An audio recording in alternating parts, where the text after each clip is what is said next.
So as far as accountability, we'll jump right into that. The data release that everybody's probably familiar with now that the state completed, it was required, AB 130 suspended the dashboard this year, but it required that the CDE release valid and reliable data. And so a lot of that has come out. You've probably seen most of it, but we have statewide data for graduation rate, discipline, including suspension and expulsion, and absenteeism, the chronic absenteeism. This is available through DataQuest, but many of you may want to find the downloadable files. That's all available at that link on the page. And then in addition, the California School Dashboard has a couple of additional reports, as well as your local indicators that are posted there. The dashboard additional reports include reports on the 4-year, 5-year, and 1-year graduation rate, and those differ from the DataQuest graduation rate. And there is I've got a link to the crosswalk to explain the differences. They're subtle, but they're important. As well as there's a college and career measures report. I'm going to talk about that in a second. There's also this dashboard reference guide, which I recommend you read. It's actually got a lot of helpful information explaining the resources, which may help you better understand the data. So the college and career measures report, unfortunately, since the graduating class of 2021 didn't take the smarter balanced assessments in 2020 when we had no assessments. This year, we were unable to generate the college and career indicator, which has been a pretty interesting resource for us. So this year, in lieu of the college and career indicator and the status of prepared, approaching prepared, and not prepared, what they've done is provided a report of individual measures and how our students performed on those individual measures. So what you'll find on the report, and it's available via the dashboard, and once you log in, you'll have the option so you get the graduate. But the college and career measures only report includes your A through G completion report, your CTE pathway completion report, a student who's completed a minimum of 1 pathway. New this year, it's a combined A through G and CTE pathway completion. It may seem like a weird one, but it's actually a required metric in your LCAP, so they added that this year. Then you've got a report on your advanced placement exams, students who score a 3 or higher on 2 at least, and then your international baccalaureate exams, a 4 or higher on at least 2. College credit courses, any of these students in the cohort who completed at least 1 college credit course or 2 or more credit courses, they're both listed there. And that's actually really helpful because if you've looked at the CCI before, you may not actually get a clear indicator of all the students who completed college credit courses, because they oftentimes are an extra or an add-on to another one of the measures, and they get kind of sublimated. You don't necessarily see what your raw numbers are. And then finally, the students who've completed the state seal of biliteracy from last year's cohort. So helpful information. The link there when you get to the page is on the view additional reports page. So and then finally, just one other discussion point here related to the conversation we had at our RAN with the CDE. And certainly the question arises in a lot of people's minds with next year's dashboard 2022 being the first published and expected to be published. A lot of people are wondering, given all the things that have happened and the expectations, will there be any consideration for adjusting cut scores? It's certainly a conversation, although from what we hear, it's a mixed bag. There's some reluctance to alter the cut scores for that, for the dashboard. So, but they will be evaluating it, and more to come on that. The dashboard alternative school status, you may have received this email. I've had a few questions about that, but there are many schools that are automatically via Ed Code identified as dashboard alternative schools. And the value in that is that you have a modified dashboard that has a different business rules that apply that use, for instance, a 1-year graduation rate instead of a 4-year. There are numerous schools that are identified by Ed Code. So alternative schools, including continuation schools, community day schools. These are all schools that are automatically included under the DAS calculations. However, they are opening it up. There are alternative schools if you have a high concentration of learners who are in categories that are at greater risk. There is an opportunity to apply. That's open now. A lot of questions have rolled in regarding, is my school a DAS school already? Do we have DAS schools? So I've added on the DAS school, the current DAS school Excel spreadsheet is on our Canvas page, so you can look and you can actually filter down to see if your district or your LEA has DAS schools included, or if you are an LEA, if you are a DAS school, just so you know. It's always good to remind yourself. And then the links are here for the instructions. The deadline for that application is February 28th. Just some quick updates on the SARC. Today's the day. SARC should be submitted today, so hopefully everybody's got the SARC in. The electronic template, of course, for the CD that the CDE produces was pre-populated on January 7th. And then shortly thereafter, they released the data files. So third-party vendors like Document Tracking were able to populate their versions of the SARC. The teacher data tables will be uploaded after February 1st. So sometime this month they're expected. And these are not going to be editable. However, an important note, you should get these posted by today, even without those tables. I know there's some concern like it was not complete, but if you get it posted by today, once those teacher tables are populated, you don't need to take it back to your board for reapproval. One special note, if you are, sorry, I got a pop-up that just blocked my view here. If you're a school district that uses a third-party vendor such as Doc Tracking, in the past you've uploaded PDFs.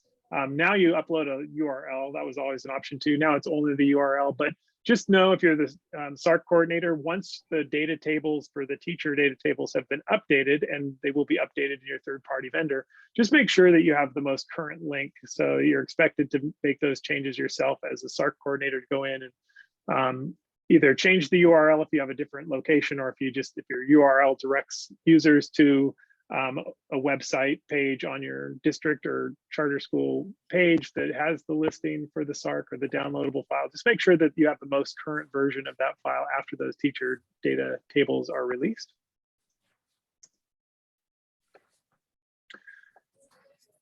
I'm sorry, I have zero control right now. Where did my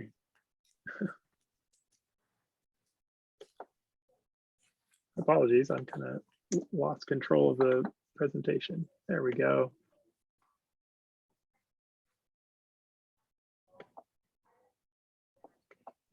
Okay, back on track.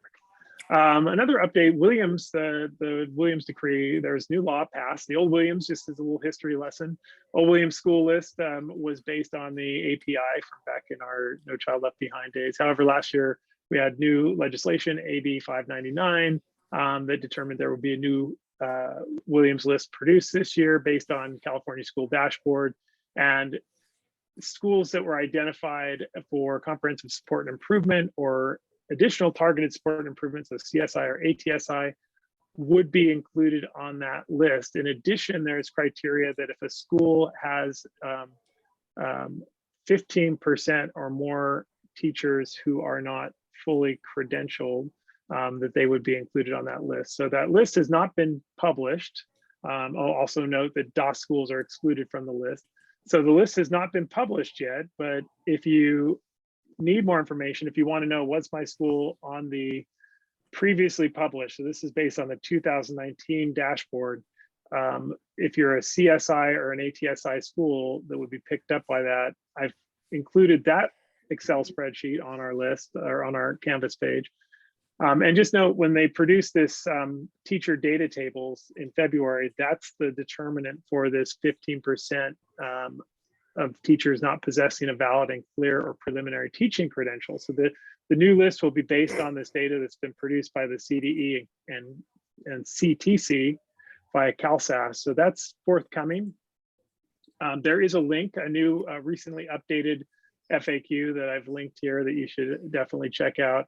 If you need more information about how schools qualified for CSI or ATSI, just the dashboard qualifications that went into that determination, check out the technical guide. And then when the list is produced, it'll be available at the link that I've included in your PowerPoint. So I wasn't able to monitor the chat there for a while. Any questions that came up? I'm not seeing any. No questions. Oh, some questions. Regarding SARC data, the 2020-21 chronic absenteeism by student group shows totals for subgroups. that have 10 or less students. In looking at data quests, chronic absenteeism, many of the subgroups in our district with 10 or less students shows an asterisk rather than the number. However, the homeless and foster youth data for chronic absenteeism is visible in data quests. We use doc tracking, and the data of subgroups with 10 or less students is showing up. So Karen, this is editable, and I know some districts have been doing that. Typically, if it's 10 or fewer, and actually it's in the data guide, you know, the 10 or fewer you should suppress. So you should be able to go in and if you're using doc tracking, that should be easy, but they just automatically upload it. Then it's up to the LEA to suppress those numbers that may compromise student privacy. You know, so the standard is 10 or fewer students, you need to suppress it, and you just have to manually go and do that, even though it got uploaded. So I hope that makes sense. Angie, you visited for Williams this year. Is that common? Actually, our Williams unit is still visiting schools. Of course, this year was very difficult to get out to schools. And I'll connect with you directly to see if you're still on the list or when that might be occurring, because we also had staffing shortages too. It's hard to get the necessary people, as well as difficulty getting onto all our campuses. So I'll have Casey from our Williams unit connect with you. So Matt asks, what exactly are they looking for on the questions? % of pupils that completed a CT program and graduated. Denominator in the formula is not clear to me. It reads total number of pupils that completed a CT program. Matt, I'm going to have to look into that a little bit and get back to you on it. I'll add that to the FAQ. Yes, thanks, Yvette. They are running late, so they're still going to come. You guys are answering all the questions for me. Okay, so you suppress the data, Karen. Good. Okay. Yeah, I do think that maybe it wasn't clear, the messaging with regards to suppressing the data, but here's what you should know. Don't panic yet if you've already gone to board and you've uploaded, because the one thing that in CDE was clear on, you can go back in if you're using the CDE SARC portal. You should be able to go back in and suppress that data. You as a coordinator should be able to go back in and edit it. And of course, if you're using document tracking, you have a lot more flexibility there. Just make sure that you have the most current version. So if you haven't already, I highly recommend going in and adhering to the suppression rules. Okay. Well, I'm going to move on. We have an amazing opportunity. We have some great guests today from system improvement leads, and I will turn it over to them in just a minute. But I just want to tell you how it kind of came about. It's one of those things serendipitous. You're in a meeting and you see it and you're like, oh my gosh, this is an amazing resource. I need to bring this back to Dan.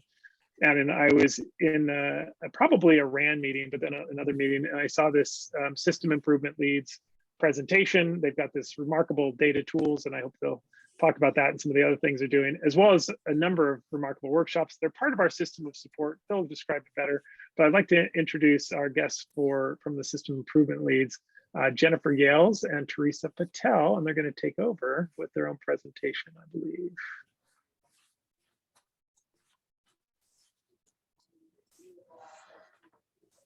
Well, thank you for having us today. And wow, what a whirlwind your update was. So that was a lot of information. I'm going to throw some more at y'all. Again, thank you for having us. And I see some familiar faces. When I was in the district, my name is Jennifer Yales, and I am currently working as part of the System Improvement Leads grant as a director for the grant. It's a 5-year grant and meant to initially start to support SELPAs in the state of California, and has evolved to support LEAs, and we work with County Office of Eds and individual LEAs as well. So thank you for having us. My partner here and colleague is Teresa Patel. We are going to start by showing you our, well, we have a quick presentation today. We're just going to go over just a glance at what we have to offer, and then specifically looking at the data tool. So we have a lot to offer, in other words, but we're going to hone in on that data tool for you today. So I'm going to have Teresa put in our website. It's the systemimprovement.org if you want to follow along with us. And this is our homepage of our website. Our grant is made up of 3 SELPAs that applied for the grant and received the grant, a consortium of SELPAs, and that's the West San Gabriel Valley SELPA, El Dorado County SELPA, and Riverside County SELPA. So we're a small but mighty team of about 15 people. So here's our website.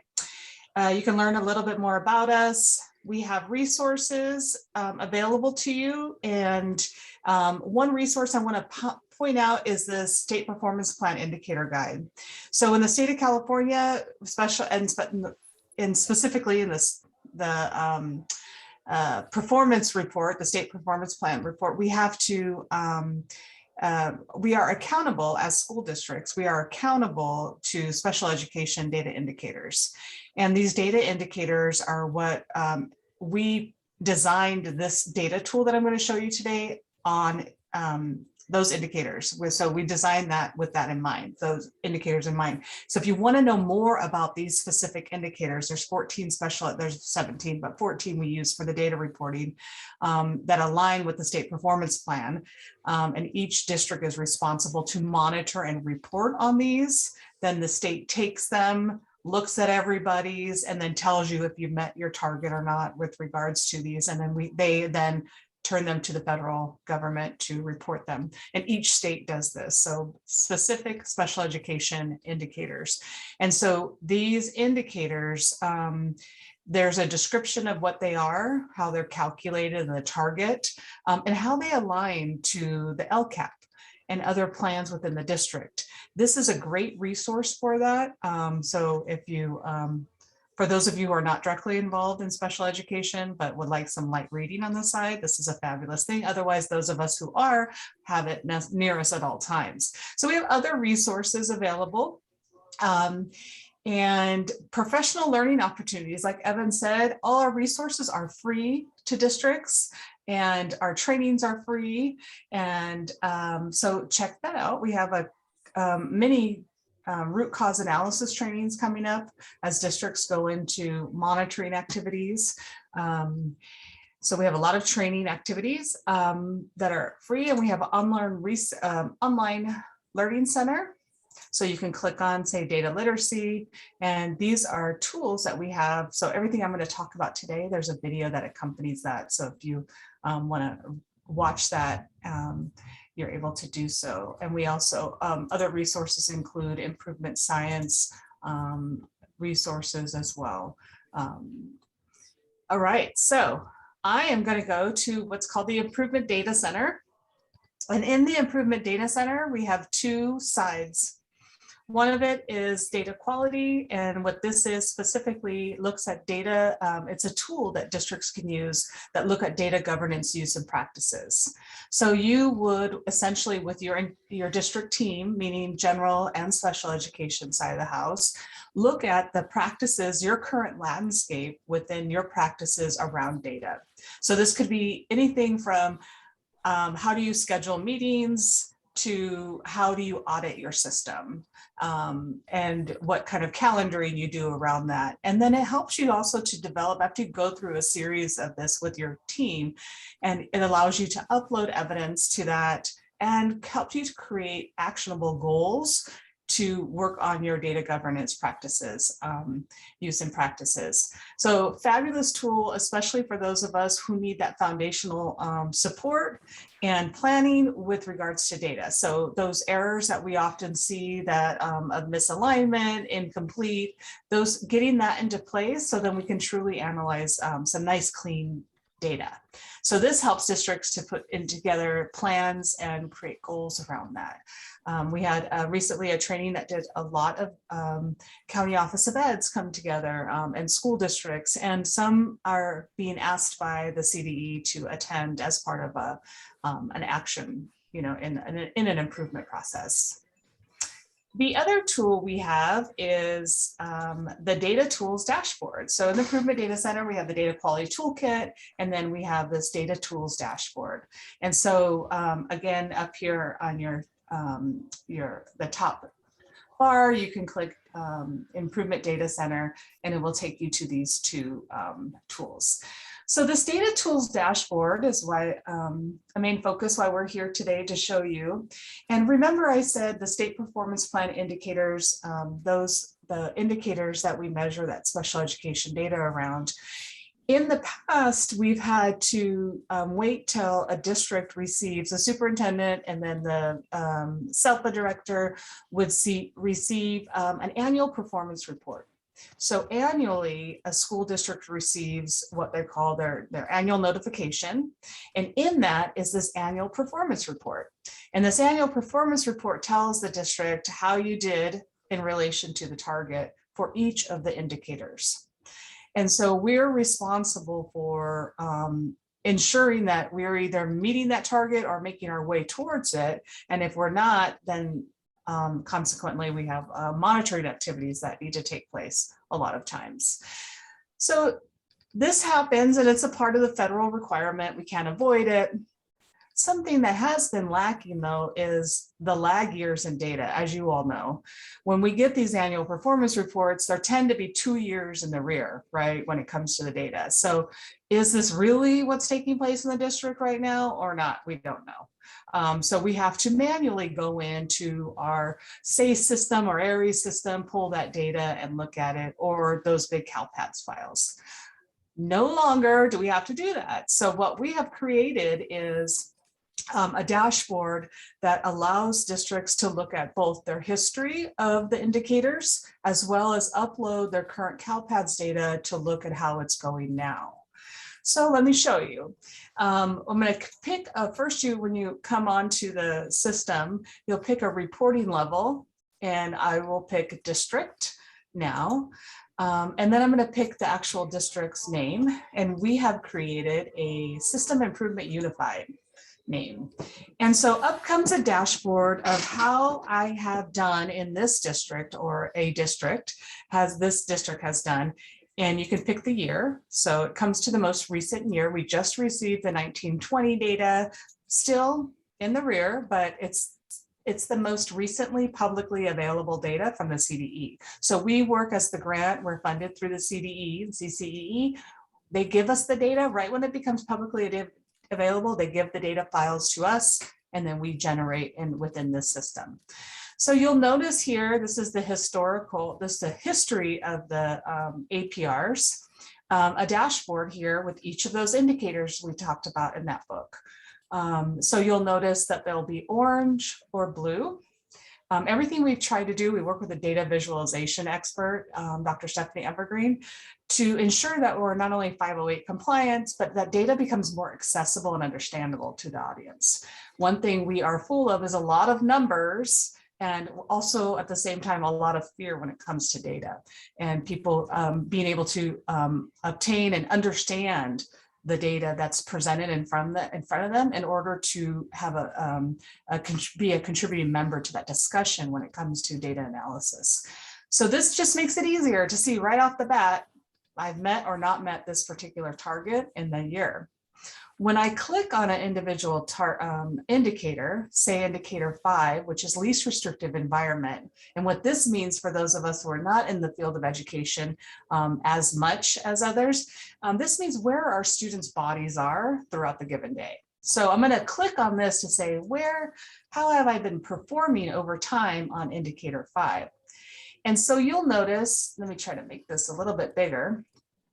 You'll notice here that it's going to give me from 2013 all the way to the most currently available data, how I have performed on this particular indicator.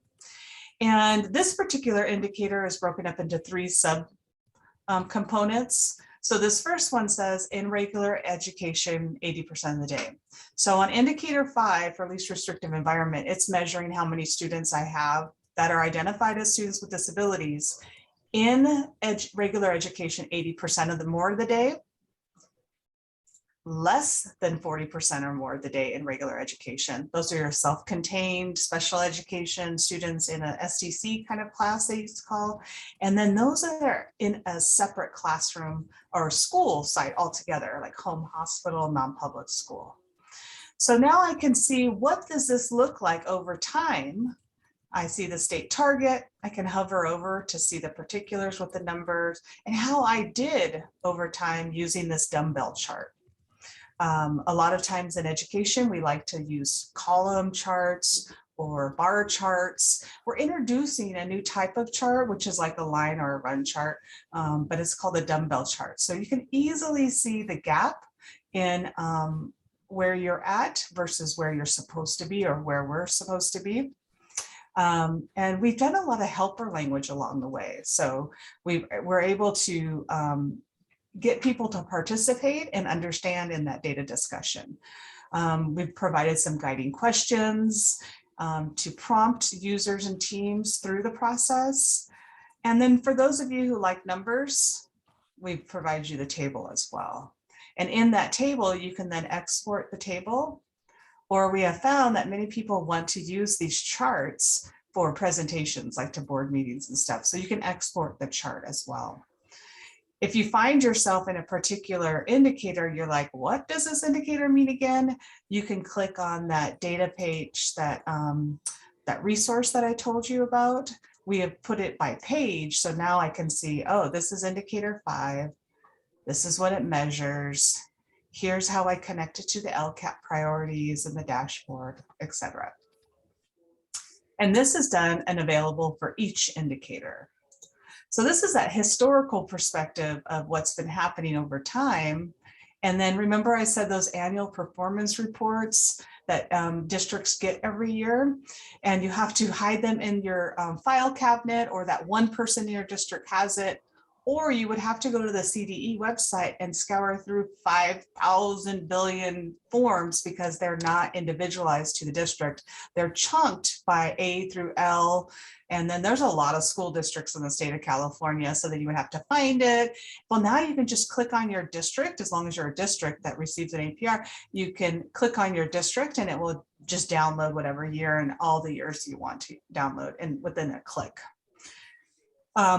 Our most recent addition to this dashboard, and it's been continuing to be developed, is this ability to drill down to your students using your more real-time data.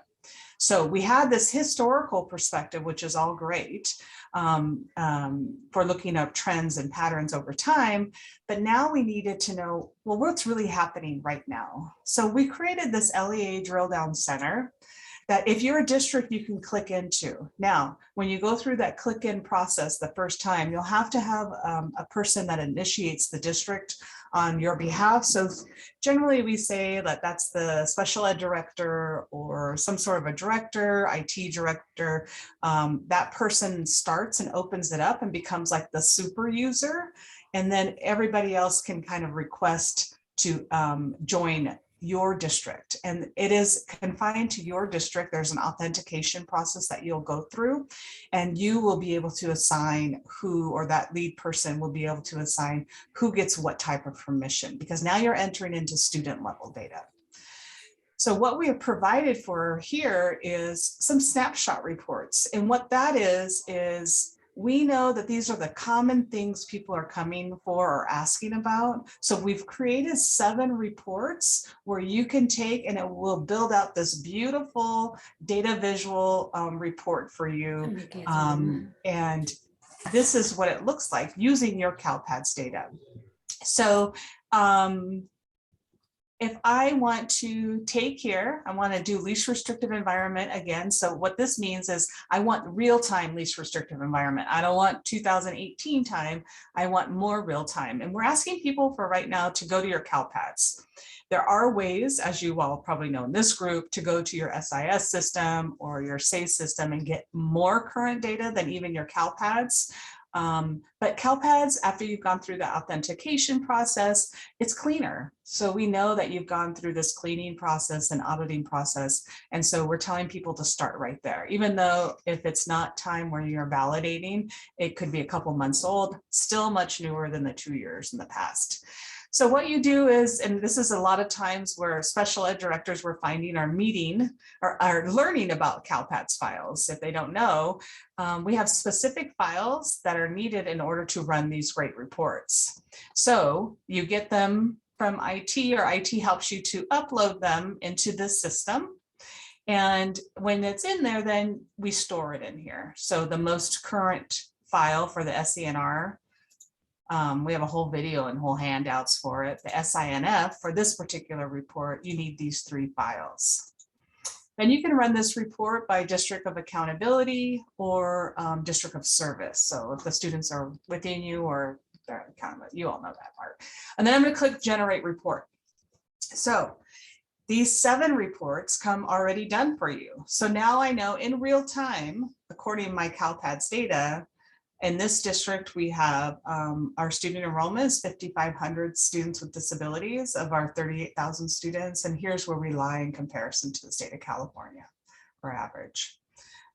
For students with disabilities, as far as the placement of them, like we talked about in the last one, this indicator 5, here's where we are as a district, and the target is in California here. So the aims, we prompt you all the way through these reports so everybody can understand the parts. Aims to be higher, aim is to be lower here. We have hover over abilities and explain how that calculation takes place. We do 4, and we're adding a couple of more. We do 4 variables that we do throughout all reports. Disability. So if we break down by disability, so students with autism, 21% of those students are in general education, 80% of them more of their day, but 57% of students with autism in our district are in a self-contained setting, and 3% of them are in a separate school setting. This is a heat map. The higher the number, the darker the color comes. In the next week or 2, we're going to be rolling out, you'll be able to press on, say this 94%, and it will tell you the exact students' names, their student numbers, and other variables. So it'll be a click-through chart, which is going to be pretty amazing. We also find that this is not about just finding out where you're wrong or out. This is about planning as well. Let's start looking ahead at our risk in comparison to other disabilities where we land. So in comparison to, if I take emotional disturbance, students with an emotional disturbance are 19 times more likely to end up or be in a separate school setting than other students compared to other disabilities in our district. So it gives us the risk ratio, and this risk of equal risk being a 1.0, and how we then go to the left or the right, the greater the risk or less the risk in it. We do it by disability, by race. Again, you can heat map it through. You can see the risk ratio, grade level, and then gender. Next week as well, we will be rolling out by school site, English language status, and then the socioeconomic. So you'll be able to see where those students are. So this is just one indicator in one report. We do this disproportionality reports, so you can see by race where your students are landing, and parent, here we go. These are the other reports that we offer here: the discipline, disproportionality, preschool, timely eligibility, etc. You also have the option to go into the student snapshot level. And this is for those of you who love spreadsheets and numbers. We try to make sure we are including everyone. You're going to upload, you're going to choose your file selection. And like the SACE system or other data systems, you can choose your variables. You can add additional filters. So if I just wanted to just choose students that are only have autism and are Hispanic, then I can generate that report for all the students in my CalPADS. And then it will tell me the number of students. It'll give me a list. I can add columns if I want to add additional columns. And I could then sort the tops of the columns as well. And you can export it all to Excel and pay for. So one thing we're trying to do in addition to our overall vision for this was well, in addition to getting timely data available for people, for us to program plan around and not just to respond to a consequence of not doing what we were supposed to be doing or meeting that target, but to give people access and accessibility so more people can participate in data analysis and understanding data literacy around. So our own selection, our own biases and fallacies around selecting and interpreting this data. So guiding people through that process and making it easier for people to participate in it. And so that was our vision for this. And here's where we are with it. So it is changing and evolving, adding more features to it. And that is the quickest rundown of our data tools dashboard. Jennifer, yeah, thank you. I think we should probably have you on for your own show. Yep. We had a couple, I would say it's probably less of a question now, more of a recommendation. Francisco asked if the system could drill down to special ed by English learner status. Yep. It can. Well, that is the addition, the feature that will be coming up this next week. It's in staging right now. We Great. added school sites, EL, and program. So the free and reduced, the program code on CalPads, program setting or something. Yeah. And we've also got a couple of questions about access and who's the district access grantor. For the data drill, and who's the one who they should go to make sure this is enacted, and how do they give other people access? Yeah, so anyone, because it's public data, can see this dashboard piece and the APRs. When you go into the drill down center, you'll need someone on behalf of the district to initiate it. So this could be your special ed director. Actually had one of our local districts here in LA County see me at the leadership convention in AXA, and he was the director of IT, and he said, oh, I'm going to go back and tell my special ed director. So what they did was then inform the special ed director. See, we've been taking the avenue of informing SELPAs and hoping that they're communicating down to their districts, but it kind of takes from all angles. So if anybody wants to go back then to recommend, and then what we have here is in our resource support link, it tells us different user levels. So what you will see is as that person, whoever your super user is, goes through that authentication process, they can be the person to approve other people in the district and or assign then people to upload the data. So we have multiple levels. There's a data admin level, the user admin, and then just members. So if your teachers just want to see the data versus you want them to manipulate it. But this is the way then, and then you have to give us permission to even see it. We don't have it. So, and there's an agreement in that process too, that you'll go through those steps. One of the reasons I felt like this was so timely also is we have 30 districts who qualified for differentiated assistance. And if you're part of one of those districts, one of the requirements under AB 130 in the absence of a dashboard was to look at additional data sources, one of which is IEP data, including eligibility and the administration of IEPs. And this, to me, this was a great way that you could look at it. If you have that LEA data drill down. And if you're so willing to share it with the county, you can share access so we could look at it together. That would be amazing, but you have to know about it first. At the county level right now, you're able to see by geo level and county level. So you can see your districts in your area right now with the historical data. Okay. Yeah. And then if that LEA wants to assign when you're in that differentiated assessment process, if they initiate that, and if you need help with any of these steps, we have clinics, you can email us directly. We are always here to help. And then the district can share with that rep from the county office if they're in that differentiated system, you can share.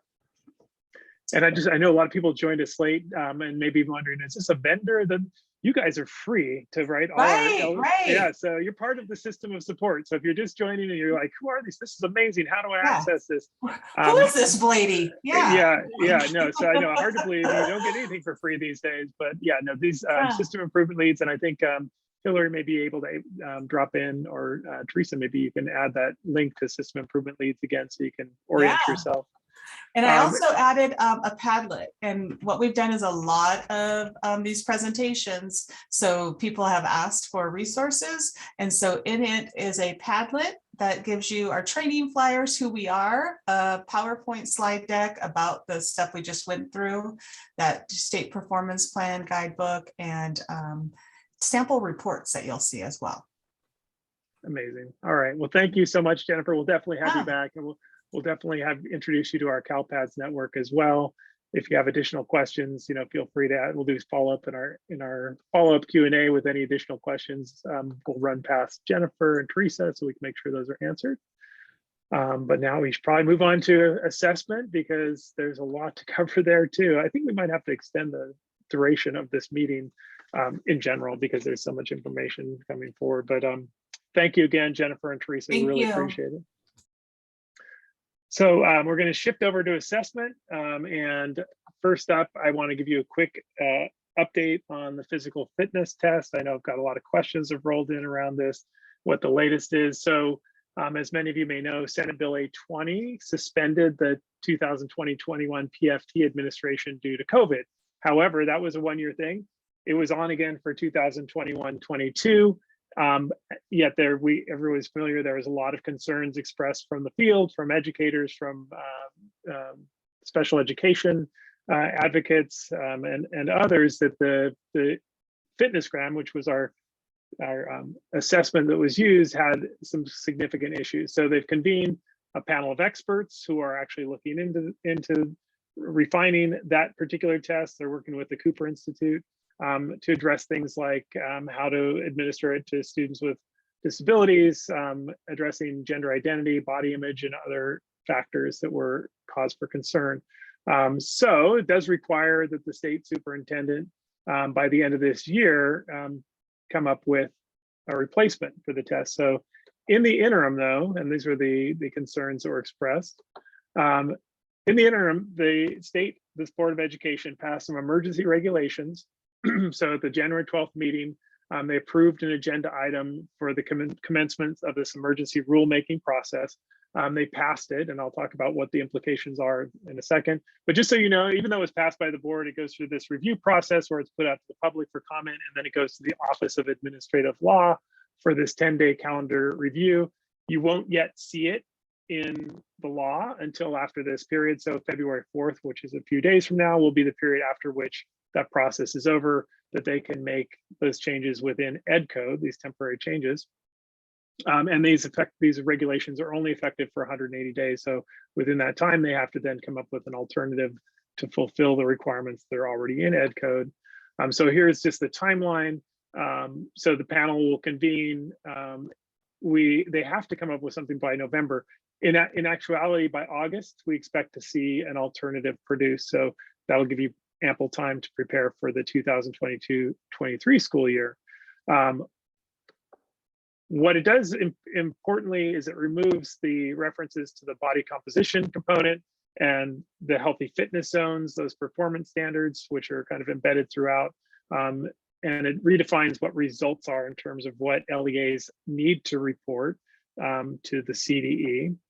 So body composition is gone. There's no reporting that, and of course that affects some of the assessments you could do, but you won't be recording it at all. So you also removes these healthy fitness zones, which could have implications for school districts who rely for grade 9 to be able to waive the 2 years of additional PE if a student passes 5 of 6 healthy fitness zones. However, this board has pointed to the alternative means of exemption that are embedded in EdCode, and primarily the EdCode that states that if a student is 16 years of age or older and has completed grade 10 or has been in grade 10, so it allows for students who don't have sufficient credits to officially say they've completed grade 10 to be exempt from the final 2 years of PE. So in other words, most districts already have this in their EdCode. 11th and 12th graders can be made exempt if the board approves of it. It does define the results as simply providing the raw scores to students at the time of testing and reporting only participation rate to the CDE through the school accountability report card. And just a side note, the PFT the 95% participation rate, that does not apply to the PFT. So in this instance, if there are any students who object to participating in this test, they are not required to. And if student has disabilities that limit their ability to participate, they are, it's up to the IEP team to determine the extent to which they could participate. And one thing that also has come up, and I haven't heard any additional input on that, is whether or not, initially they said that there are absolutely no chances that you could do this remotely, but then at a coffee session, someone from the CDE suggested they were considering it. I have heard nothing yet, so I don't want to give anybody false hope, but we will keep you apprised if there are changes for remote administration, given the number of students who are participating in independent study this year. At that same coffee session, I believe some of you may have heard this at the time, they said that they would have an updated manual for the administration posted very quickly. That manual has yet to be posted. It actually was confirmed by the Sacramento County Office of Ed, who provides that support along with the CDE, that they were working on it. But I believe they also had to wait until the Office of Administrative Law was completed with their review before they could post it, but it should be going up soon. We'll come back to we have so many questions about PFT. I wonder if we should stop here. Hillary, do you want to? I'm answering some of the questions and referring them to our documents in the Canvas page where we have CDE recommendations and information.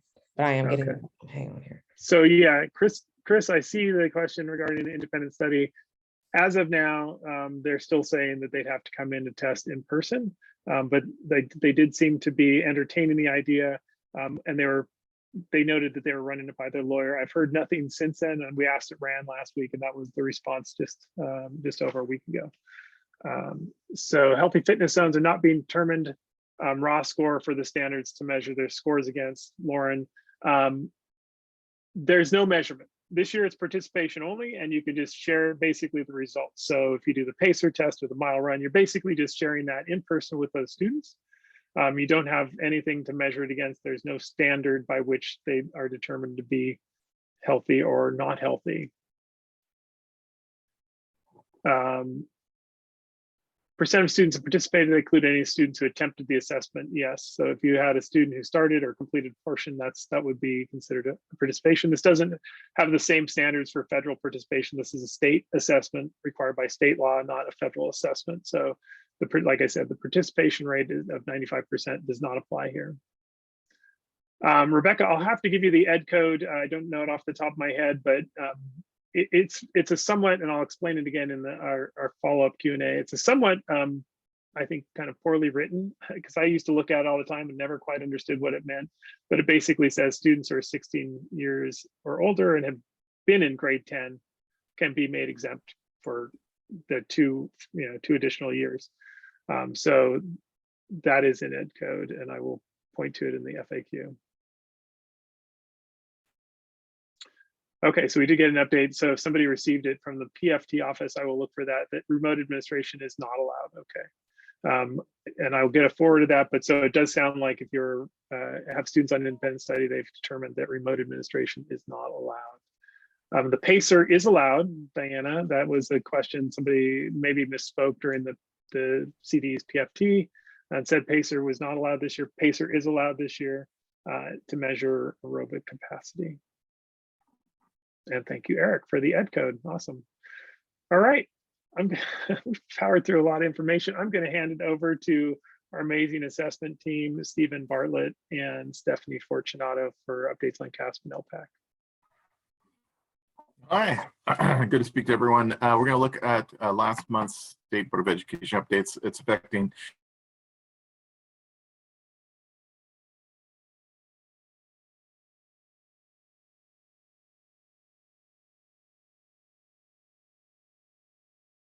according to item 3.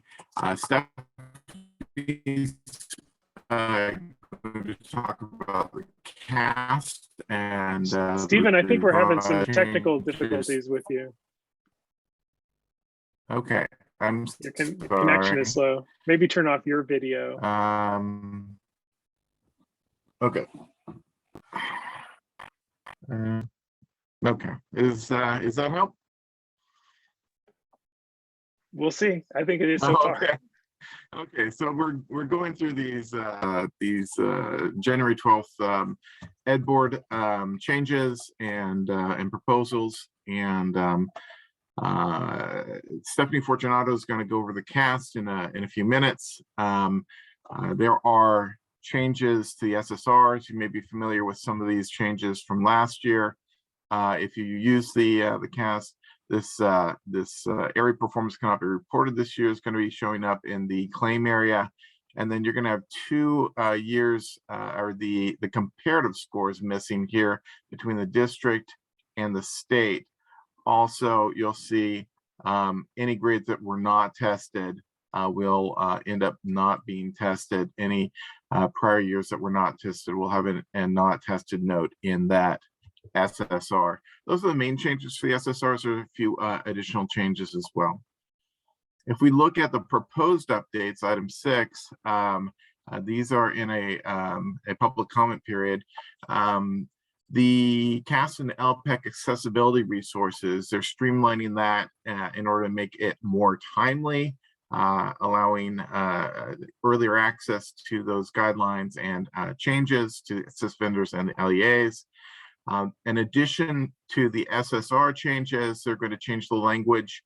They intend to change the language to note that parents must be notified when CAS student score reports are made available.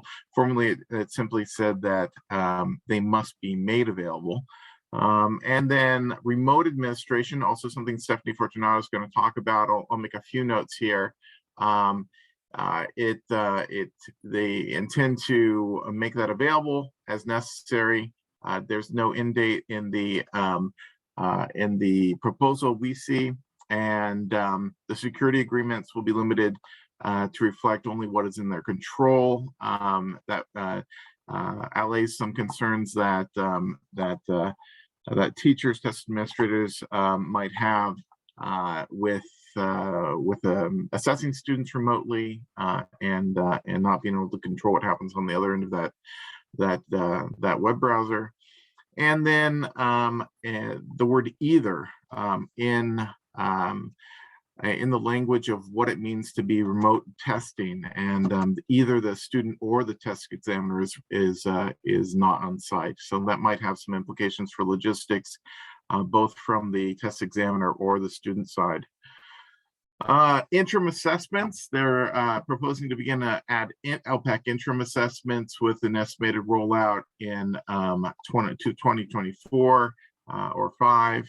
And there's a note on the increased capacity to high-speed network. In terms of ELPAC, today is the first day of ELPAC, and materials should have been ordered. If you don't have materials for the paper components of K through 2, make sure you get out there and order those. This is the superintendent designation opens for the 22-23 school year. There's a different date for CAASPP. I believe that's April 1st. The February 1st is, of course, the first day of the window, and it goes through May 31st. And February 15th is going to still be the published date for the end of the alternate ELPAC operational field test. And we'll talk about it a little bit. If you use Saturday school or Saturday options for testing, there are a few dates that you want to be aware of where the system might be unstable or unavailable, and note any of those before planning. If we look at recent communications, they noted last week that remote testing DFAs became available in TOMS, and a frequently asked question is whether or not students who are assessed with alternate ELPAC take the summative ELPAC as well. That is not true. They only take the Alta ELPAC. They do not take both exams. I think that question comes from the staggered timelines of those assessments.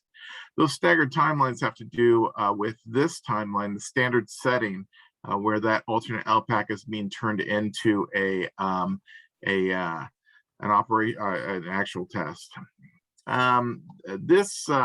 This question comes out quite frequently in Dan-like meetings or in our LPAC meetings, and that's what guidance does the CDE have for LEAs that can't access all eligible students within the window? Where should the documentation go? This is reiterated several places last year and currently this year to document your efforts in the student information system or the students community folder, and you need not notify CDE ETS that a student was unavailable for in person for testing. So that's associated with some of our remote students still, and the need to test alternates only in person. They have indicated over the last month that they're looking at whether or not the operational field tests will be reopened after it closes on the 15th, and no notice on that had been made as of 8 a.m. this morning. If we look at remote testing, I believe Stephanie's going to take us through that. Sure. Good morning, everyone. So you can go ahead and go to the next slide. So remote testing will continue, as Stephen was just mentioning, for the 21-22 school year for both CAASPP and ELPAC. It's important to note that it's an intended option for LEAs only when students are receiving remote instruction. So if you have those students who are receiving in-person instruction, then they should also be tested in person. So there's going to be a new chapter specifically covering remote testing, preparation, and administration that's being finalized in the coming weeks. And the CDE is also really working to update several videos that will help your test administrators and parents or guardians to really set up students for success. So when it comes to both ELPAC and remote testing, Stephen just mentioned it opened February 1st. You can look at the next slide. So many of you know that on January 10th, all students were set to no for the remote testings.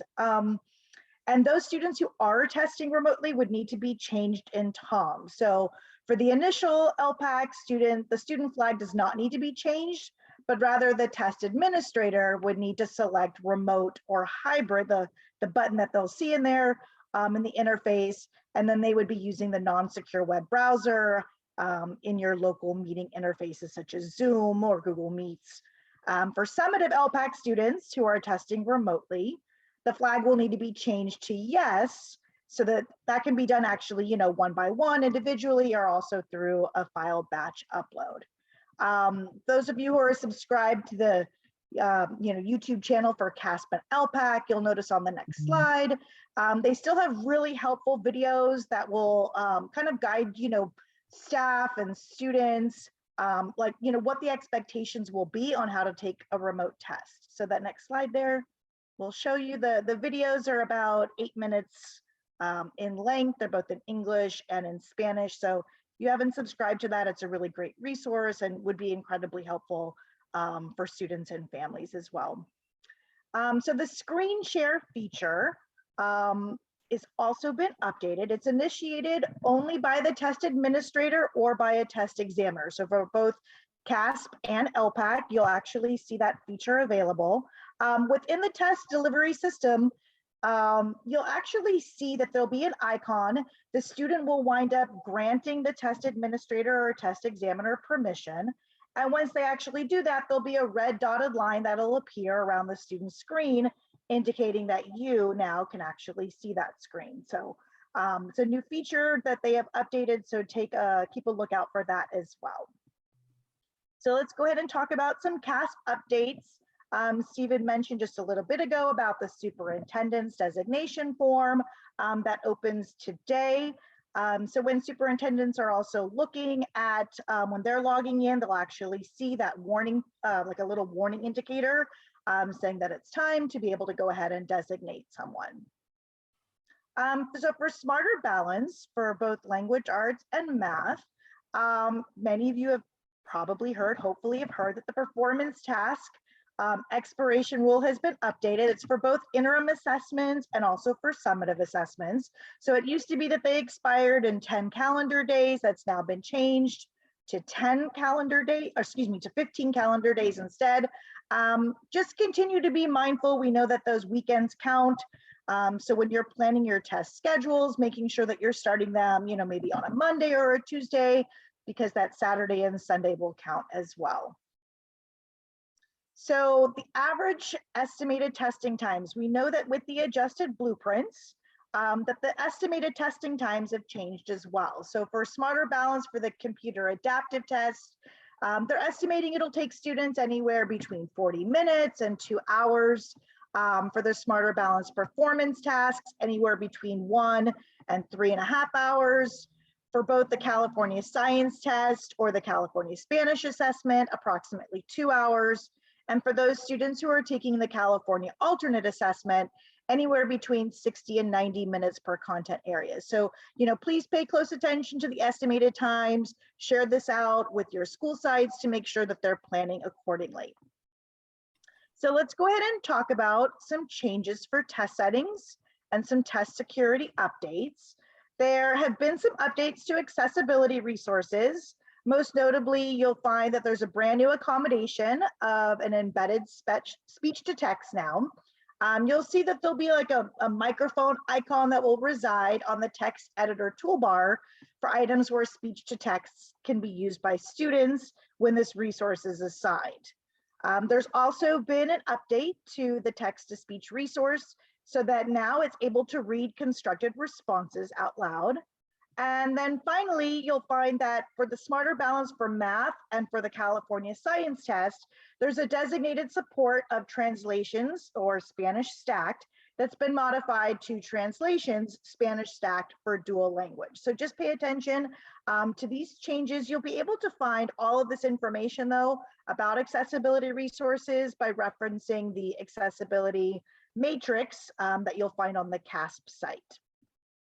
The next slide here is just kind of a one-stop place. There's a lot of those resources that you'll find in different locations, but all of these are clickable links that will take you to a lot of those resources that you're going to be using most regularly. So it's just kind of a one place for you to find a lot of the information that you'll be using. So let's go ahead and talk about some updates to the STARS, the appeals process. So they've now gone ahead and included updates for scenarios around remote testing. So you'll see that there'll be things for selected in person, if somebody mistakenly selects in person instead of remote or hybrid, or if students are receiving any kind of assistance with the test. These are 2 items that are now new in case you need to file any STARS cases or include any of that in the appeals process. So we'll go ahead next and talk about changes to the California Science Test, some recent updates. So the California State Board of Education approved the revised blueprints for the 21-22 school year.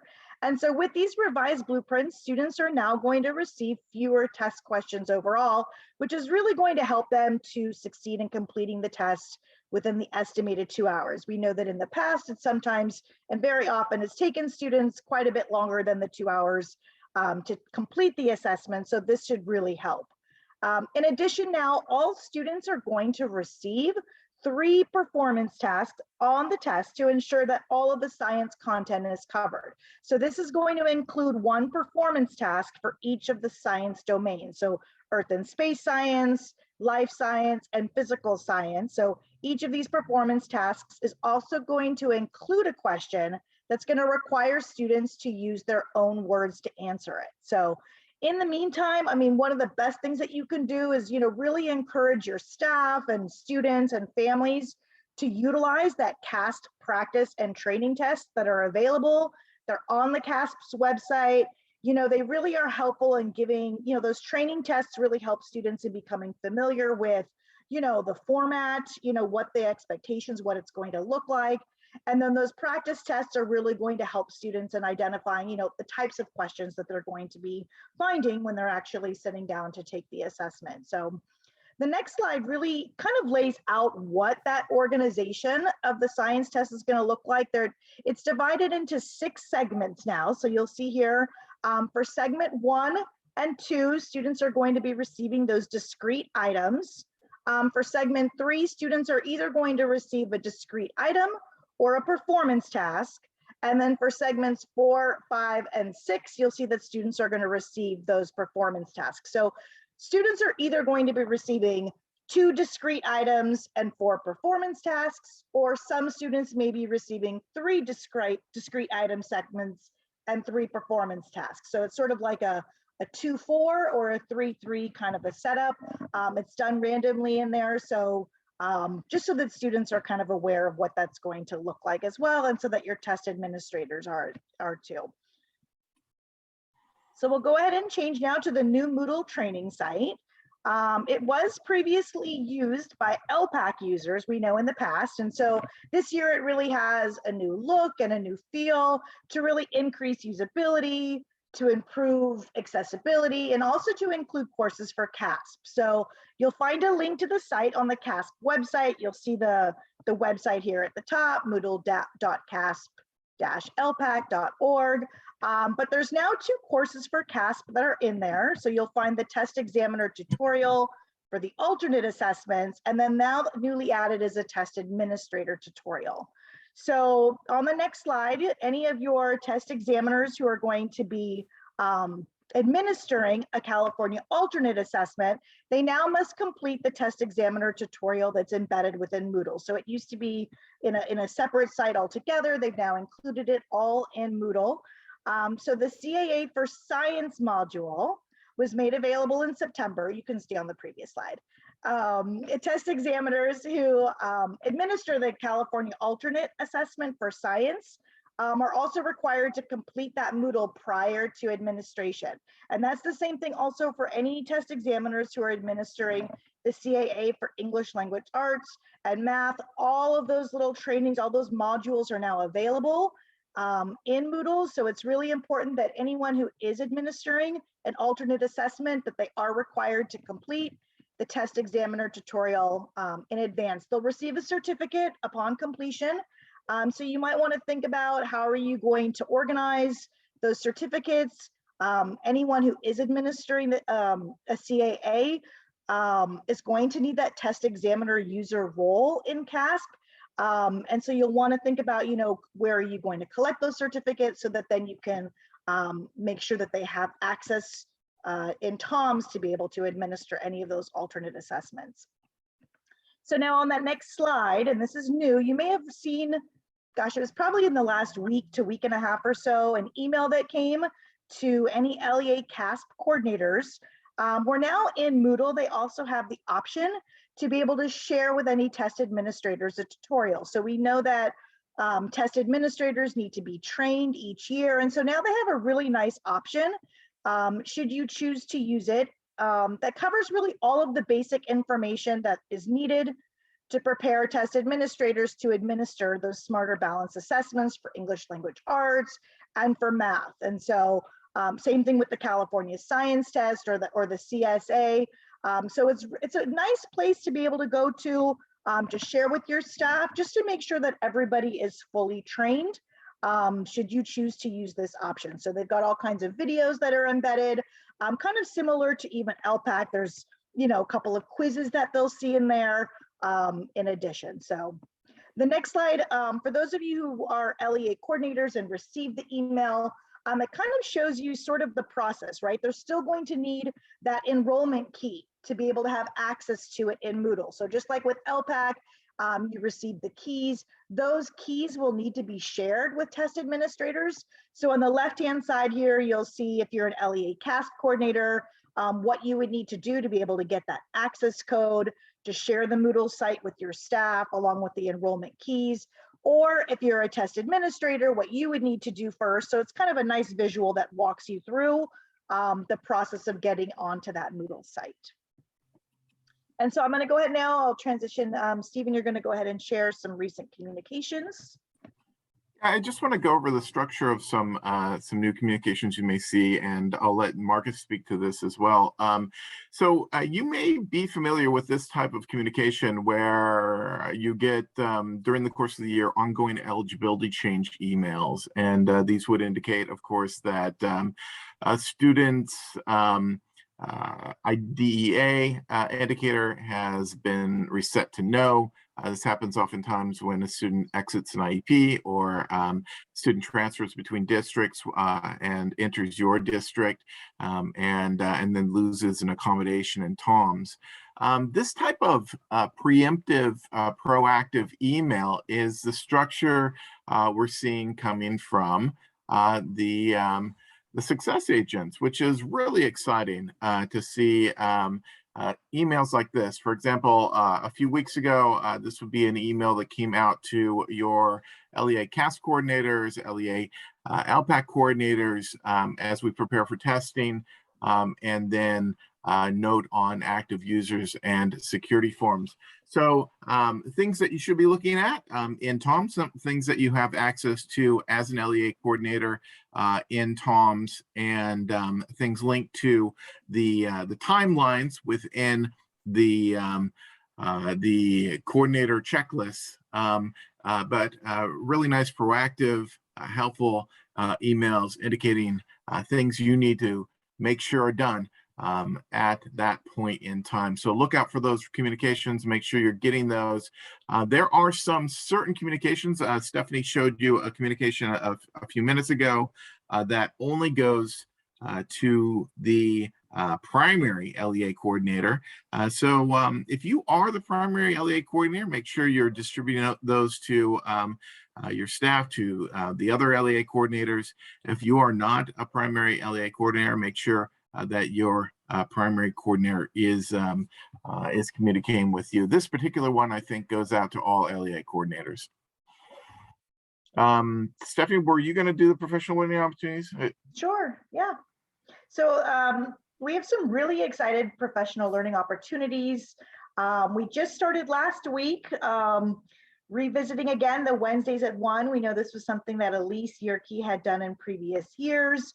Stephen and I really wanted to get it up and going again for this year. So we started last Wednesday. So you can join us every Wednesday at 1 o'clock. It's really, designed for LEA coordinators and directors or administrators. And it's really an opportunity to be able to, provide support during the testing season. We know that all starts right today. And that there are questions that come up every week. And so we want to be able to provide that space for you to be able to come join us, join other LEAs to sort of, share out some challenges, some of your successes, brainstorm ideas. We know you all have incredible ideas and resources that you're using. And there's nothing like being able to have the opportunity to share and see what others are doing. And you may be able to get some great ideas. So please join us for that. We'll be meeting again tomorrow. Also next week on February 10th, we're going to have a great session for, this is really for teachers or coaches, also administrators, directors on SIRS. So we're going to be taking a closer look at, leveraging interim assessments, looking at that data, taking a close look at that data, and how can you really utilize that data to, inform instructional practices. So we'll be looking at performance data at the aggregate and individual and question item level and having those conversations. On February 17th, we'll be doing a session on formative assessment. So we'll be taking a closer look at the over 40 strategies that are embedded within tools for teachers and how those can be implemented in the classroom throughout the school year. And then on March 10th, we'll be taking a look at accessibility resources, right? And really understanding how those students, how those student supports on the assessments can really help our students, right? To make sure that they're demonstrating their learning in the best possible way, but also how those supports can be used throughout the entire school year as well. So we invite you to join us. There's flyers on each of those professional learning options that are in the Daan folder. So please look for those and go ahead and register. But also, if there's any time other than even on those Wednesdays in between that you need to get a hold of us, you'll find our contact information on the next slide. Please, don't hesitate to reach out. That's what Stephen and I are here for. We're happy to support with anything that you might need. So I think that's it for us for right now. Thank you, Stephanie. And we have a lot of questions, and we also have our guest, Marcus Betancourt, who's our Region 11 Success Agent, is joining us. I'm wondering maybe if he can jump in with us right now. Marcus, are you on the phone? Do we have you in the house? Yes, hello. Hello, everybody. Awesome. Hello, Evan. Hello, Stephen. Hello, Stephanie. How's everybody doing? Great. Mark, if you haven't met Marcus, I haven't had a chance to talk to him. We really have a wonderful resource here in LA County. He serves virtually all the LEAs here. Some of the larger ones have their own, but I think that Marcus is great. If you haven't talked to him, you probably chatted with him, or you may have sent him an email back and forth. So, but thanks for joining us, Marcus. Sure, happy to do so. Since we have these questions right in front of us, do you mind if you go through some of these and you can answer them? Yeah, sure. I can do a couple I can do a couple of questions. I also have I've also compiled a very brief presentation regarding common issues that occur now that the ELPAC window is open. I've compiled a couple different things for you, everybody, to kind of look over, and a couple of common issues I've experienced over the last couple administration years that should help try to pinpoint everything while in the live testing environment, so that everybody can kind of have a little bit of information. Okay. Right from why don't you take over then, Marcus, with yours? Maybe that answers some of the Sure. questions, and whatever is left, we'll come back to in the follow-up. Sure thing. Let me go ahead and share the screen real quick here. Sorry, I have some things popping up as well, so let me clear my desktop here. Okay, perfect. I'll just share the screen here. Perfect.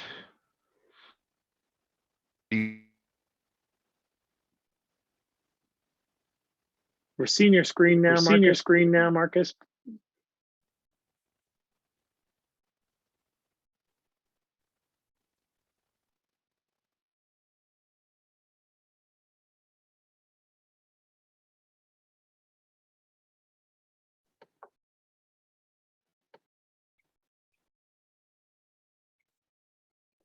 Okay, I think we've lost Marcus, or maybe it's me. Sorry. Oh, sorry.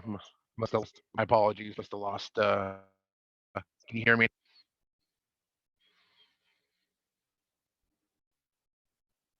Oh, perfect.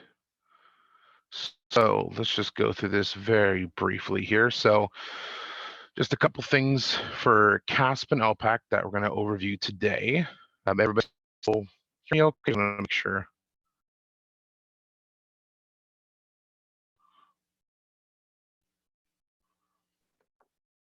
I was in. Anybody else on the team jump in? I'm not sure if it's my. I was getting some feedback on my end, so I'm not sure if I'm messed up or not. No, I'm getting that same feedback too. Okay. Okay. Can you guys hear me now? That seems to be better.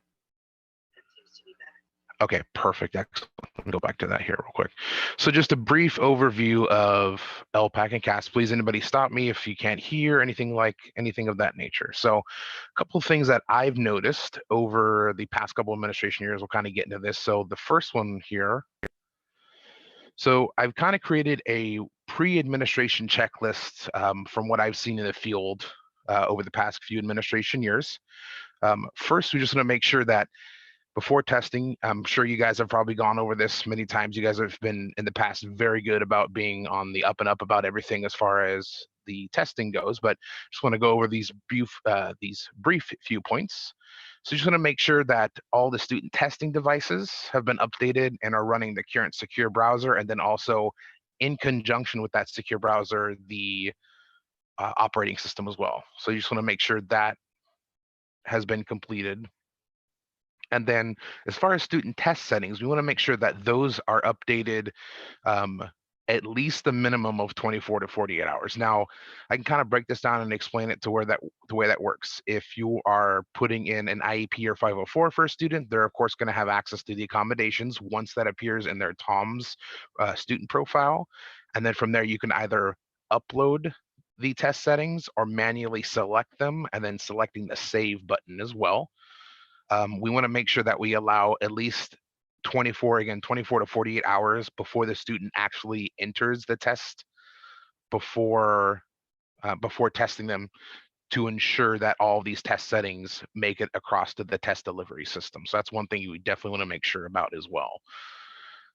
Now, here's one thing also when it comes to the test examiner. So this is specific to the ELPAC side, but it will also apply to the CAASPP side once the windows start opening across the state for the LEAs.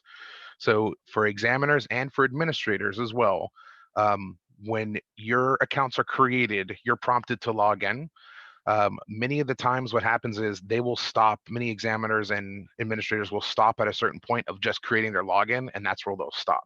What they need to do is they need to sign into TOMS completely in order to actually be prompted for those forms. If they don't sign the security forms and the agreements, what's going to happen is when they try to access the TA interface, they're still going to be able to access it. However, those test selections will not appear for them because they haven't actually signed and submitted the proper forms and the necessary forms in order to gain access to that. So just please be aware that making sure that all of your examiners and your test administrators for both CAASPP and ELPAC, whatever roles you've assigned to them, make sure that they're signing into TOMS completely and not just stopping at the point of creating their passwords and or logins. And then for remote administration, you want to make sure, and this also was, sorry, got some pop-ups coming up, I apologize. So for remote administration specifically, if you're going to be administering to a student remotely, you want to make sure that those students that you're administering to have the remote video permissions settings set to yes, at least the minimum, again, of most likely 24 hours. We want to make sure that those are set prior. Now, the remote administration video permission, it doesn't say whether or not, or it doesn't indicate if a student is only to be administered to remotely. It just gives them that access to be so, to do so. For example, if you're doing a hybrid test of students that are, some of them are in the class, some of them are remote, when selecting that hybrid selection, it's going to allow those students that are remote to have the access to be administered to remotely. So again, the video permissions doesn't specifically allow a student just to test remotely. They can still test in person. It's just the permissions allow them to test remotely if need be so. Any questions on anything so far? I think you answered at least one person's question so far, so keep going, answer more. Sure, perfect, excellent. I'm trying to split the screen so I can see the questions pop in as well to the chat, but I'll just keep moving along. So yeah, so that's our pre-administration checklist, just making sure that all of those things, those are probably 4 of the most important things, just making sure that everything's done in advance. Same thing goes with in any test changes as far as test assignments as well, as long as they're 24 to 48 hours prior to that, because we need to allow time for the system and the test delivery system to update those test assignments. They can't be, say, for example, they need to give a test assignment to a student the morning of. It's not going to allow them to change that test assignment, or it's not going to allow you to select that assignment because it was just set that morning that they're trying to test. Let's go to the next one. There we go. Okay, so we're going to get into a couple of them here. Here's the most common issues that I've come across in the field while troubleshooting a live test session. So first one is the error message, and this is probably a common one that many of you, if not all of you, have come across before. So the no test available message is usually commonly associated with either a test assignment being changed. That can happen as well because it's in the process of changing if it was just recently changed. And then also making sure that the test delivery system gets that update as well. So no test available is, again, most commonly associated with students that either have just been assigned that assessment, or like, say, for example, it was determined that a student required the alternate ELPAC and you just made that test assignment change less than 24 hours. You want to make sure that you allow for 24 hours to pass so that that assignment can reach the test delivery system. The second one you're probably most familiar with as well is, this is kind of a dual issue I've noticed, a dual occurrence, if you will. So students, the error message, you must test in a session in your own school. This is associated with 2 things usually. A test examiner or administrator, they're associated with multiple school sites within an LEA. So if they have, say, sites A, B, and C, and they're trying to administer to students just at site B, they need to make sure that they're logging in with that site B login, because that's corresponding to where the student's located as far as their site and with their TOMS profile.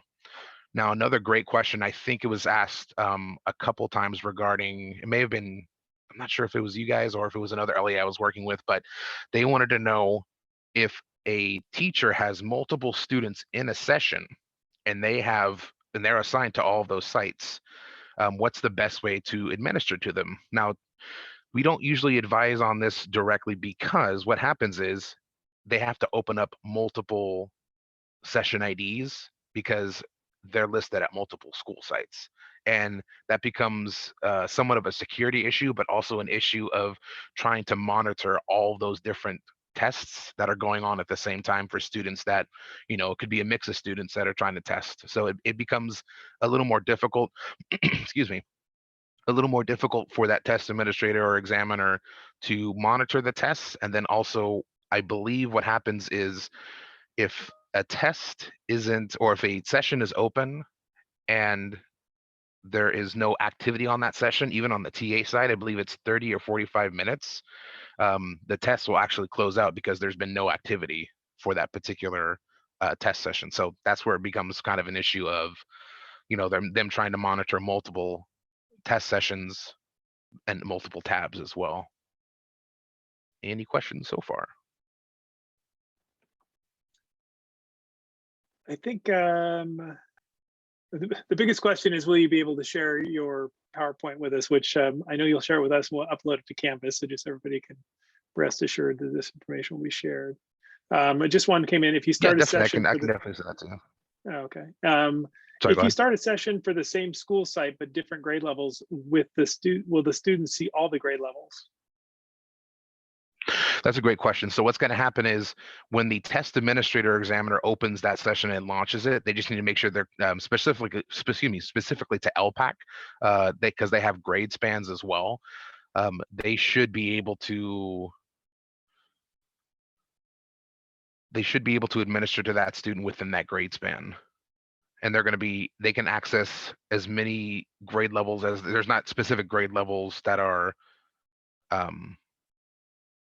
limited to whoever has that user access, if that answers your question. My understanding has always been that whatever the student is assigned to in CalPads is the only grade level that student is going to see. So they could be administering it to a 3rd, 4th, 5th, 6th grade student, whatever the assessment is, the student will only see the assessments that are for their grade. That is correct. That is correct. Another question. This relates to the alternative, this Cal Alt for ELA. If a district is using Form 5 and we need to have a second scorer for ELA, does each student need a second scorer? Can a second scorer be an instructional aid? I believe, I can definitely check into that and get back to you. I believe the second scorer can be an aid, but because they're still having access to the test. Now, is this user going to have access within TOMS, or are they a non-TOMS user? Well, we'll get that clarification from you for Angie, unless you can drop it in there. But we'll definitely get that more specific criteria out in our FAQ, Angie. Another question: as a district who is supporting independent study at 6 different sites, is there any way to test more than one LEA at the same time with the same proctor, or it needs to be 6 different sessions? That's a really great question. So is this a user, if you could say that again, is this a user that's at different LEAs or different school sites within an LEA? Well, I think they have students from across the various school sites within the LEA. So they're like a central hub for the independent study. Is that correct, Elizabeth? So these are charter schools. Okay, so that does kind of change. Charter schools, the annoying part about charter schools is each is its own LEA. Gotcha. This is Chris. As far as if I can jump in, I concur with that. Monitoring my PUC assessment, I can't do makeups for across the board for middle school students. I have to create individual sessions for all 5 of my middle schools and administer them separately. And that is untenable. So if the CAASPP system could be made to create a sort of a supra LEA account that we could administer that CAASPP makeups or ELPAC makeup remotely, that would be wonderful. Yeah, I can definitely make a note of that for you. Going back to what Elizabeth had said regarding that, you are correct.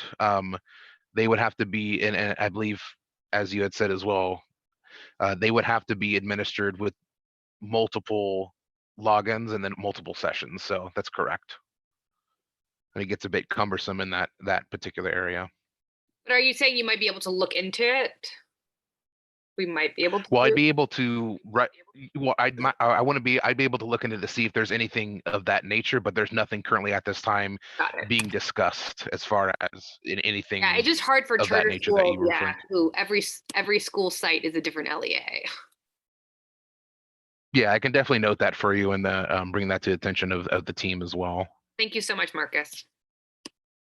Sure, of course. Okay, so the testing is testing in its own school. Okay, so the next one here is going to be as follows. So this is another common one that even happened with the initial this past fall that had occurred. So a lot of the time students will be unable to hear audio on test questions that have those audio playbacks. I know that some of you in the field may have spoken with either representatives, and you were asked to file a stairs possibly. Now that is one way because it allows the test to be reset if you do file that stairs. However, one thing that I have used as far as a troubleshooting technique is, and it's usually been very successful 99% of the time regarding the audio questions. When a student is unable to hear an audio question, say for example on question 6 or 7, or the audio is not playing, simply have the student log out of the session that's currently open, power down the testing device, restart it, and log back into the current open session that they were just in. And usually that does yield successful results and the audio playing back again. Sometimes it's just as simple as having that device being restarted again and then having them log in.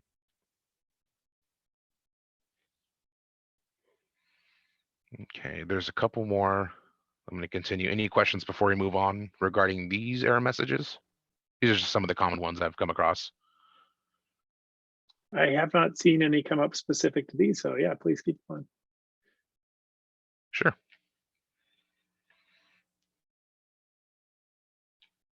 Okay, so this is just it continued as well. These are some of the ones you probably experienced as well. The remote administration, specifically inactive test for a student. There's 2 of them here. So the first one is you'll actually see this inactive test. You cannot take the test with this browser. Sometimes the test administrators and examiners attempt to launch the mobile secure browser, or the mobile launchpad, excuse me, instead of the secure browser. Now, when it comes to summative testing for ELPAC and for CAASPP, the secure browser must be used in those instances. The launchpad will not allow a user to, will not allow a student to log in. They'll actually receive that error message. Now, for I believe it's the speaking domain, the launchpad still can be used, but for grades 3 through 12, for all of the other domains, the secure browser must be used in that specific instance, with the exception of the speaking domain. I know last year that that was a bit of a point of confusion, so I just wanted to clarify that as well.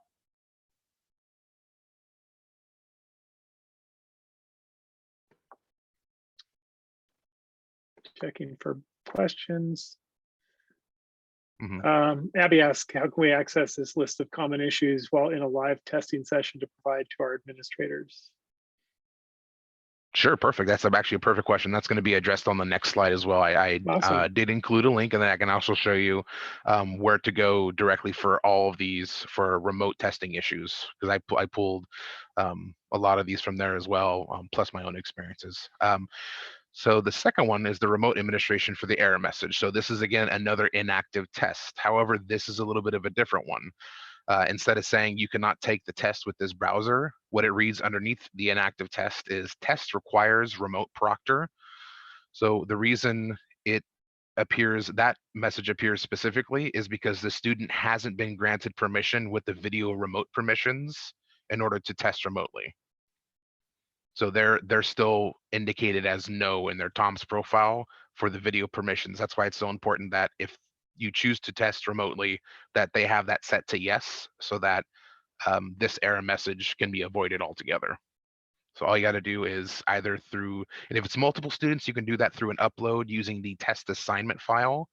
Or if it's just, you know, a handful of students, you can always set those remote permissions in their TOMS profile as well to yes, and then allow the standard 24 hours for that to update.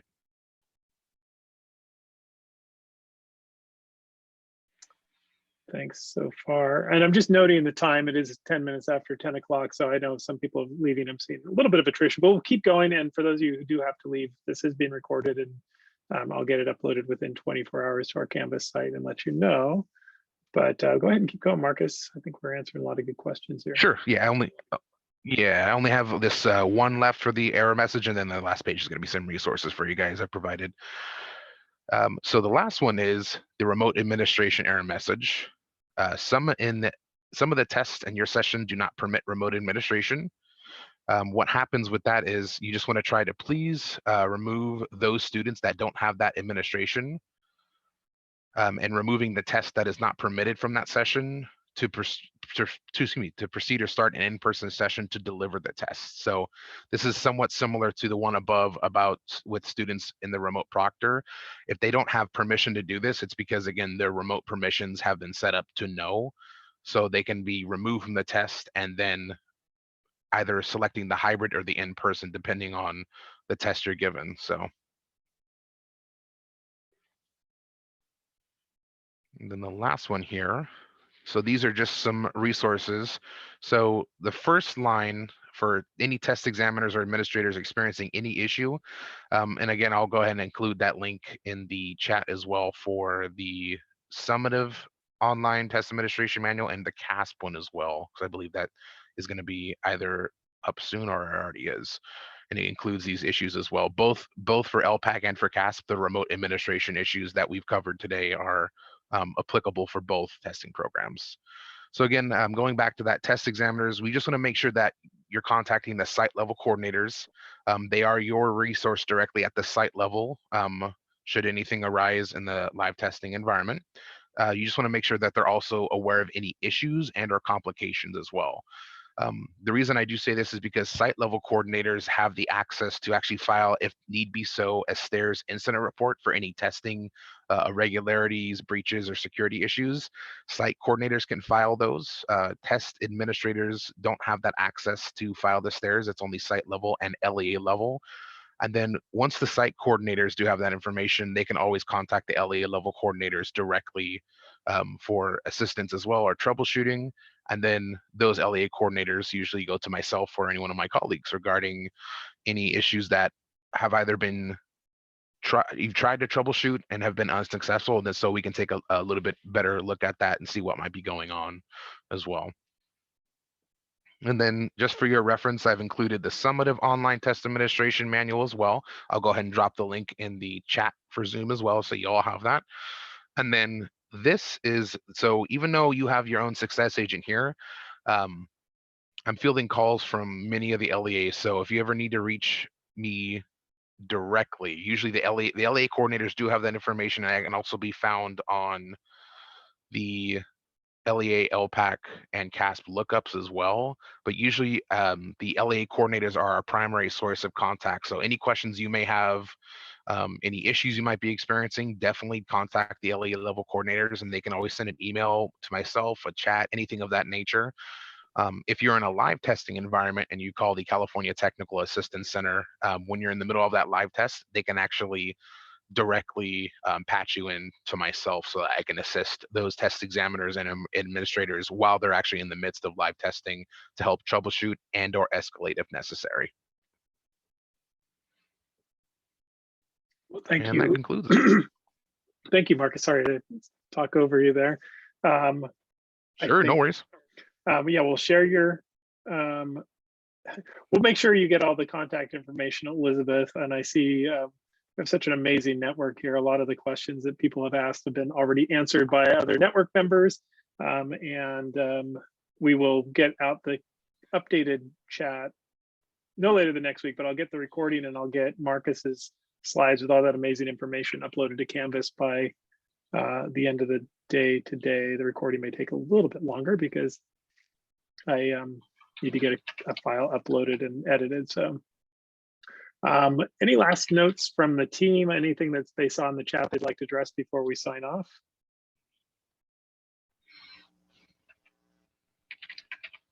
I do see your note there, Chris, about if you have a test examiner with an inactive account, simply send them a password reset. And that's the only way to turn them back to active, which is something Marcus had recommended to you, it looks like. So that's a good tip, hot tip there. All right. Well, that being said, I know. Evan? Oh, yeah, go ahead. Evan, this is Wendy. Hi, Wendy. Hi. Just want to jump in also. I'm from ETS, and I want to say great job to all of you. Stephanie, oh my goodness, the amount of information you were providing as well. Very detailed, wonderful. And I just want to say that I had previously been at an LEA, and one of the things that was so helpful was through the RAN meetings, reaching out to each other and seeing who had information that could help, or emailing each other. So you guys are a great resource for each other as well. I do just want to give you a quick update that you might go back and all of a sudden see that there have been some issues that have been starting this morning with the summit of ELPAC and information between the DFAs and certain forms, and whether it be speaking or something, they're not matching properly. So they have taken down the test delivery system at this time, trying to get that fixed. Just want you to know. So you don't need to send in a message right away to say, hey, this isn't working. It's not working and it's been taken down. More information will be posted when we have it. So sorry about that, but hey, first day of the summit up, and here we go. Of course, right? Well, thank you for that update, Wendy. And just for the record, Stephanie is ours. So, and Stephen, no recruiting, but yeah, we both just stole them away from their respective school districts. So, you know, but yes, very much appreciate it. I very much appreciate everyone who's contributed in the CAASPP. I do see another question here from Alvaro, just how long does it usually take for a district to receive an ELPAC special request for paper exams, such as Braille or large print? Can ETS answer that? Sure. So yeah, definitely. So the way that works is there's a special, I'll drop that in the link. I'll drop the link for the special request. So what happens usually is there's a CAASPP and ELPAC special request for paper exam form that the LEA will fill out. And then once they send that to us directly, what will happen is we'll actually reach out to the LEA coordinator asking what materials they require, if they need Braille or large print, and then we can process that as well. So as far as how long it takes, usually that's between when they actually fill out the form, send that directly, and then there's usually a person directly who's in contact with the LEA coordinator who's completed that form on when they should be receiving that. Okay, thank you. I think that's about it. I'm gonna go ahead and stop the recording now, but in the event that you have some questions, if you want to just come off